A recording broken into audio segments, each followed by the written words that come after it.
Hey, my husband, 42M, and I, 44F, have been married for 16 years and we have two twin daughters aged 13.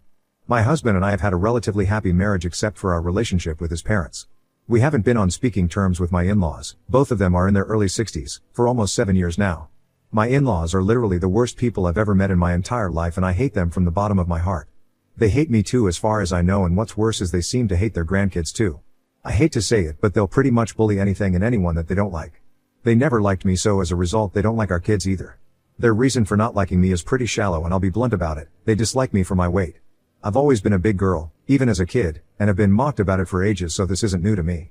But it's nothing I can control either. I just have big bones, and even though I go to the gym and everything, I'm on the heavier side. It's just how I'm built and has nothing to do with my diet, exercise, or overall health. I'm a healthy person and can do everything that everyone else can, but the only difference is that my appearance is a little big compared to the average American woman.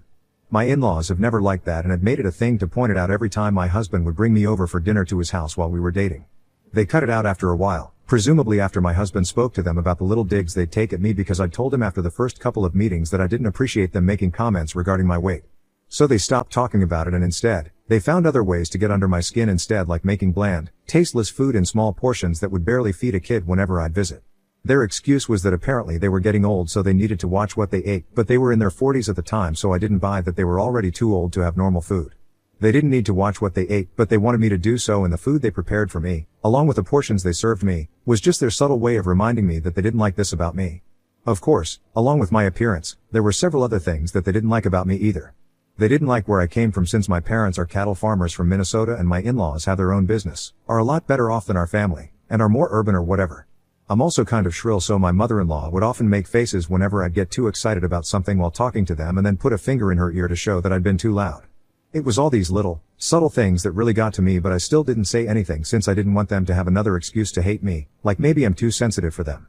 So I learned to be less myself whenever I was around them, and my husband just kept apologizing for it over and over again but never left his parents either. Then we got married and his parents started disliking me even more than they already did, and the jibes at me started getting less and less subtle. It stopped for a while when I was pregnant, but after the birth of my daughters, they came back to their original form. And how? My daughters are also like me, they're big boned, and even though they're completely healthy, they're also kind of big. When they were babies, they were really chubby anyway, so nobody could tell, but as they grew older, it became clear that they'd taken after me when it came to their body. I didn't mind it since my grandmother, mother, and I were all built the same way, so this ran in my family and I'd been expecting this. So had my husband, but for some reason, my in-laws were surprised that our daughters weren't the petite and skinny grandkids they'd been expecting. They'd already made a lot of fun of me during my pregnancy since I was really big, which was obviously because I was carrying twice the number of babies. Right after the kids were born, they came after me and started bugging me about losing the pregnancy weight and would constantly bother me with tips that I never asked for and I'm sure were no good anyway. Then a couple of years after the kids were born, they started bullying the kids when they were literally just 5 or 6 years old. They'd tell the kids that they'd grow up to be fat monsters if they didn't stop eating, and actually scare them into refusing food. They'd also teach my daughters to be soft-spoken by glaring at them every time they dared to laugh out a little too loudly or shriek with joy, which is not something that a kid should be rebuked for. A couple of years passed like that until I finally had enough of it. It was disgusting, and it got to a point where I just couldn't put up with this behavior of theirs anymore. I told my husband that he could either cut ties with his parents or I'd leave with the kids, because this wasn't the kind of environment I wanted them to grow up in, where they were not allowed to do anything they wanted to and were not even allowed to be kids. Up until that point, every time I'd talk to my husband about these things, he'd promise me that he'd talk to his parents and make it all right, but I'd had enough, and his parents were clearly not inclined to change their behavior. So I had to give him that ultimatum, and that's when he finally confronted his parents for good. Then they ended up getting into the nastiest spat with him, and that was it. We didn't speak after that. It's been 7 years since then, and we act like they never existed at all, and my children are also better off for it. But then 3 days ago, on New Year's Eve, my husband told me that he was going to take me and the kids to this great, new place, but he wanted to keep it a surprise, so we didn't ask more about it. We dressed up and left towards the evening, and we were all excited since we thought we'd be going to a new restaurant or something like that, but soon enough, I realized that the route that we were following was the one that led to his parents' house. It had been 7 years and we'd moved around quite a bit, but I could still recognize that neighborhood as soon as it hit me. I told my husband to pull over and he obeyed, probably because he'd sensed that I'd realized what was going on. The two of us got out of the car so the kids wouldn't be able to hear anything, and then, I totally tore into him for lying to us and then trying to manipulate us into visiting his parents even after all that had happened. He explained to me that his parents had contacted him just a couple of weeks ago to apologize for their behavior in the past, and since his mother had just been diagnosed with stage 3 liver cancer, she really wanted to make everything right before it was too late. He had tears in his eyes while telling me all of this and even showed me the chats where his parents had apologized and told me that if I didn't want to come with him even after this, he'd be okay with it, but he just wanted me to think about all of this with a cool head and reconsider. From the texts, it was pretty evident that his parents were actually desperate to see him, the kids, and even me, which was surprising since I never thought they'd ever want to meet me. My husband even called them to convince me of it, and when I spoke to them on the phone, they were pleading and begging me to come see them, so I felt bad and I agreed that we could go see them just this once. Only because they were so desperate and it sounded like they were actually willing to make amends this time around. It had been 7 years anyway and my kids were older, so I even asked them once we were back in the car if they wanted to see their grandparents. We were transparent with them and told them that their grandma was sick so she didn't have much time, but if they didn't want to visit her, we'd drop them home. After some hesitation, the girls agreed as well, and so we resumed our drive. In hindsight, I probably should have just taken a cab back home with the girls and left it at that. Once we got to my in-laws' house, I started getting a really bad feeling, but my husband looked thrilled and he had a tearful reunion with his parents before either of them paid any attention to us. To my surprise, my mother-in-law didn't look sick in the slightest, which was very odd because I don't think anyone with stage 3 cancer of any kind looks like that. She didn't even seem weak or anything in spite of her claims that she'd been undergoing chemo for months now and had been in and out of the hospital ever since her diagnosis. And neither had she lost any of her hair, which seemed like a huge red flag for me, but I wasn't about to just walk in and accuse my mother-in-law of lying about her cancer so she could her son, so I kept quiet. Again, I should have said something, but I didn't, and that's my own fault. My in-laws welcomed me and the kids inside after they were done hugging and celebrating the return of their son, and my heart dropped when I noticed that neither of them were smiling the way they were when they saw their son come back. Instead, while welcoming me and their grandkids, they were smirking and it made me uncomfortable. I still ignored it somehow and then we went inside the house, but after that, we were as good as invisible to my in-laws. They ignored us and only chatted with their son while my kids and I just sat in the corner and tried not to bring ourselves into the spotlight because nothing about this entire interaction was pleasant to us. It went on for a couple of hours and then, around midnight, my in-laws finally included us in the conversation and told us that they had something for my daughters. They said it very sweetly and I was almost convinced that this was going to go well and everything would be just fine. They brought out a square-looking gift wrapped in the general shape of a box, so we didn't know what it could contain. My daughters unwrapped it excitedly as soon as they got their hands on it, and when they finally brought out the gift, their faces fell and so did mine. It was a bloody weighing machine that they'd gifted my 13-year-old daughters, and I flipped out as soon as I saw it. My daughters had already been shamed their entire lives by people around them who didn't know any better, like folks at school or sometimes even teachers. They really didn't need this. I freaked out and started screaming at them.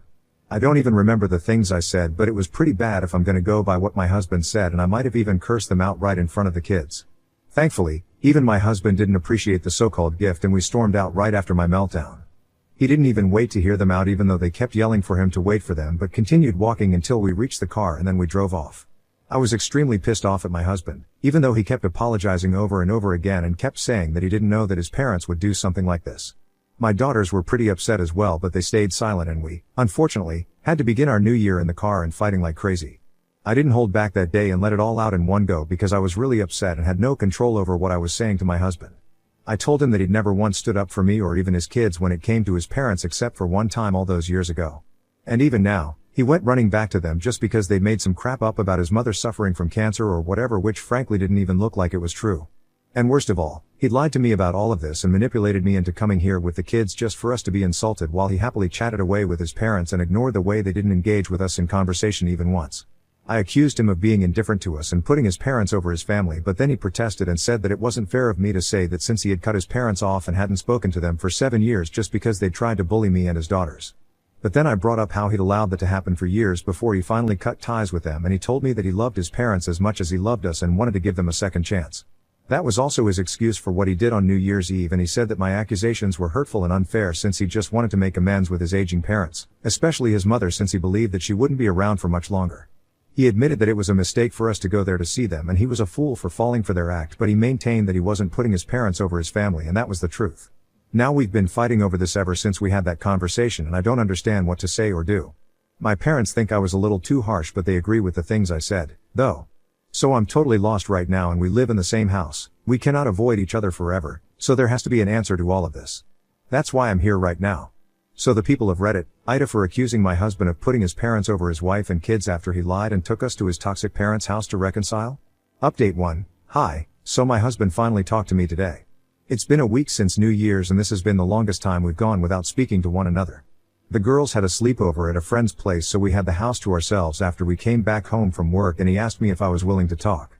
I said yes out of relief because I thought he was going to apologize to me, but that wasn't what happened.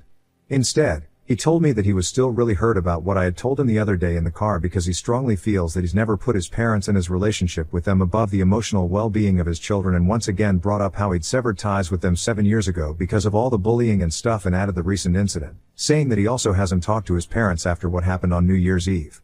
I was really tired from work and I told him that it didn't matter because it was literally the bare minimum after everything that had happened.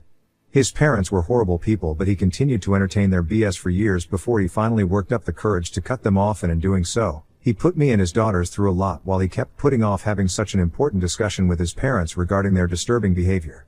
He argued with me, saying that if I'd been in his place then I would have done the same thing because it wasn't easy for him to cut off his parents.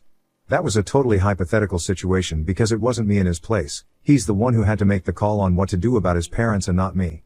So that didn't even make sense to me, but for the sake of argument, I told him that had it been my parents who were acting this way with my spouse and children, then I wouldn't have had to think twice before letting them go. I didn't care what anyone else would think of me because for me, my own family outweighs everyone else, and to be honest, my parents would never act like this anyway because that's not the kind of people they were. And if they had turned out to be such nasty people, then I would have cut them off in a heartbeat.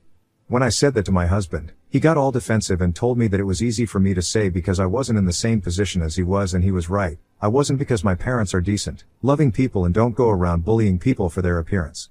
We ended up fighting over this, and now, I don't know if we can go back from this anymore because it was ridiculous the way he was going out of his way to defend his relationship with his parents even though he knew he'd screwed up. I'd stayed with him so long because I didn't want to give up on our relationship over disagreements with my in-laws and because I loved him more than myself. But now it's not the same for me and there are kids involved. I'd stayed with him in the past too, even after the kids were born, because I didn't want to drag them into a custody battle when they were so young. They're older now, and hopefully, if my marriage falls apart, then they'll be able to deal with it better emotionally, because I can't see any way out of this where both of us end up on the same page. He and I really can't see eye to eye on this, and this is kind of a major thing. We can get over all our minor petty arguments, but this is something I cannot just move on from so easily. And if I'm being really honest, even if he comes around and apologizes to me, tells me that he was wrong and he screwed up, even then I don't think I'll be able to go back to seeing him the same way I used to. In these past few years, I feel like I've become a doormat and I'm being pushed around by everyone. Sometimes it's my husband, sometimes it's my kids, and sometimes it's my own parents, and everyone's just constantly telling me what I have to do and getting mad if I disagree. I can't keep everyone happy, and it's about time I learned that, even if it has to be the hard way. I'm just really sick and tired of whatever's going on right now, and I need a break. I love my husband, or at least I used to. I don't know how I feel about him right now. I love my daughter, but they're in their angsty teen phase right now and get mad at me over the smallest stuff. They're always embarrassed by me and seem to want to hide me away all the time. I get that all teens go through this phase, but I still feel sorry about myself because these are my babies. And even my parents can be kind of overwhelming sometimes, so that's also a thing. I've just been very lost for the last couple of years, and now I want to do what's best for myself. My husband left after the fight and told me that he'd be spending the night at a friend's place until he cooled off, and I didn't try to stop him either. After I'm done with this post, I'm going to run a hot shower, pour myself some wine, and put on some tacky reality TV show that I'll watch until I fall asleep on the couch. I need a break, and this is what I'm gonna do for myself now. I'm done. Update 2. My husband came back this morning and so did my kids. They were all pretty surprised to find me still asleep on the couch at 10 in the morning, since I'm usually up at 7, preparing everyone's breakfast and then lunchboxes for the day.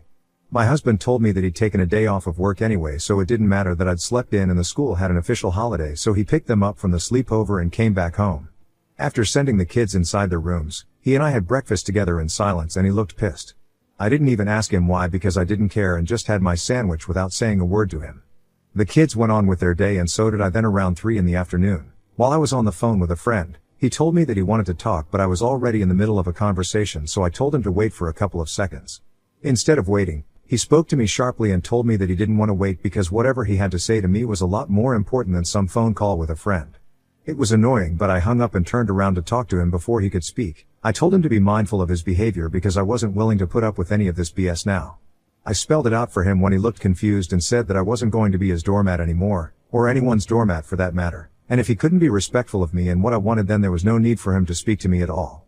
Then we ended up having another massive fight about this, and we never got to what he was going to talk to me about initially because he was just so hellbent that he was polite to me, but I'm just overly sensitive. I didn't agree and stuck to what I'd said. He stormed out yet again, but this time he didn't tell me where he was going, and neither did I ask him.